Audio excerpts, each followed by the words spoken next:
How to fix apps stuck on critical alerts notification on Android. This tutorial shows you how to resolve persistent critical alert permission requests on your Android device. First, open the Settings application on your Android device. Next, scroll down and tap on Notifications. Following that, tap on App Notifications or Notification Settings. Now, scroll through the list to find the app that keeps asking for critical alerts. Moving forward, tap on that app to open its notification settings. You'll see different notification categories and permissions for that app. Afterwards, look for Critical Alerts or Allow Notifications toggle. Toggle off the Critical Alerts permission to stop the persistent requests. You can also tap on specific notification categories below. Turn off any categories you don't want to receive alerts from.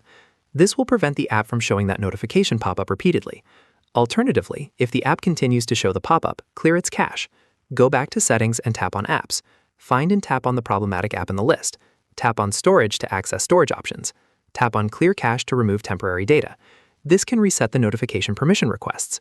Now press and hold the power button on the side of your device. Tap on Restart from the menu. Wait for your phone to reboot completely. After your phone restarts, the Critical Alerts notification should stop appearing. Open the app again and it should function normally without the persistent pop-up. And that's it. If this tutorial helped you fix apps stuck on critical alerts on Android, give it a like, subscribe for more Android troubleshooting guides, and tap the bell icon for notifications. See you in the next one.